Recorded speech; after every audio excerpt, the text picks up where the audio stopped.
Welcome to this Tutor to You sociology topic video looking at culture and identity, focusing on functionalist views of culture. Functionalist views of culture focus on culture as being a way of life of people in society and how this reflects the shared norms and values, what functionalists call the value consensus. Functionalist explanations of culture also examine the role of agencies of socialisation, both primary and secondary, and how these agencies perform the function of socialising individuals into the wider value consensus of society. These agencies, such as the family, education, media, work and religion, are tasked with ensuring that individuals conform to social norms and values, and this is achieved through rewards and sanctions for socially appropriate behaviours. Functionalists see society as largely being in agreement on these norms and values, and suggest those that reject the norms and values presented have subcultural attitudes. In this video, we'll look in a bit more depth at what some of the more prominent functionalists suggest about the formation and function of society's culture. One of the most prominent sociologists to discuss culture was Emile Durkheim.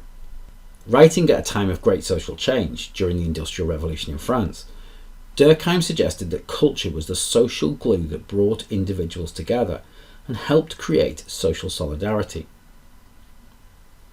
Even as French culture was changing rapidly, Durkheim saw social institutions as performing a key role in transmitting new norms and values of industrialised society. As with most functionalists, Durkheim also argued that individuals were socialised into society's culture through agencies of socialisation, for example the family and religion, and that this helped individuals to understand the rules of society, the shared norms and values, or the value consensus. This ensured that individuals knew what was expected of them, and also that they did not deviate from these norms and values. Another prominent functionalist to discuss culture was Parsons.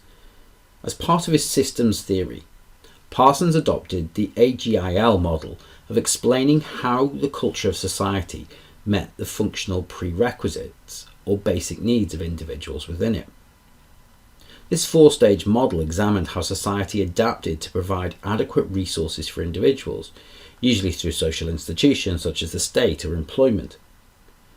He also examined how a culture set the goals that individuals could aspire to, for example through promoting meritocracy in society or instilling values such as individualism in education.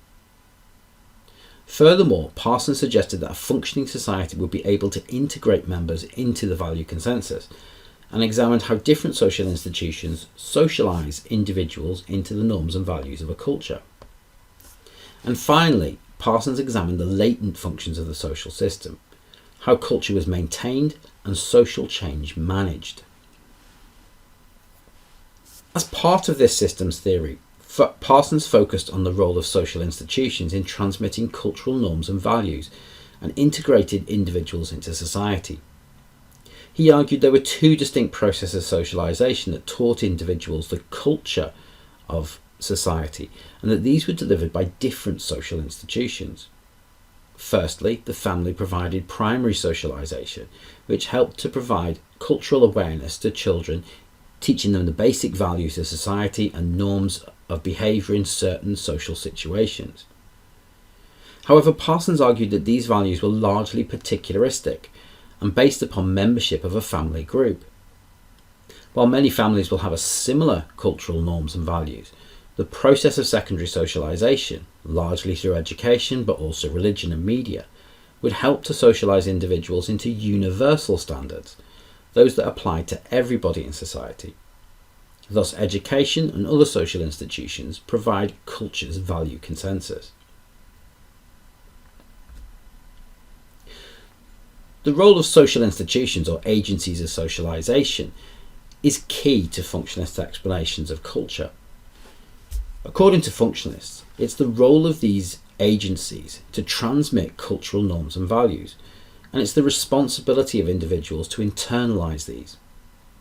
If this is done adequately, society's culture is passed on from one generation to the next. While functionalists accept that there will be social change from one generation to the next, they argue that if this process is too rapid, then it could lead to anomie, a state where individuals are unaware of the norms and values of society, and this leads to chaos. As a consequence, a secondary role of agencies of socialisation is to apply the brakes when social change is too rapid, which often leads to accusations of functionalism being out of date or holding conservative values. The role of these agencies of socialisation can be seen in action over the past few years, particularly with the rapid changes to norms and values during the COVID pandemic lockdowns.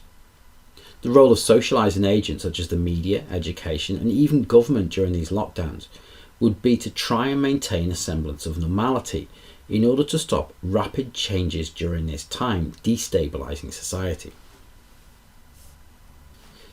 Functionist approaches to culture have been criticised, particularly by conflict theorists. Marxists and feminists both maintain that the cultural norms and values that are passed down are those of the dominant groups in society, that is, the ruling class and males. Furthermore, the concept of a single unified culture, or even an agreement on what that should be, is increasingly difficult in contemporary society. As postmodernists would argue, the decline of one-size-fits-all theories means that individuals have different experiences and different values from others in society. Finally, functionalists will see non-conformity as deviant, and it needs to be controlled. While some, such as Durkheim, argue that deviance is necessary to enact social change, functionalism is often subjected to accusations of being outdated and too conservative in enabling this change to occur. That concludes this Tutor to You Sociology topic video looking at culture and identity, focusing on functionalism and culture. Thanks for watching.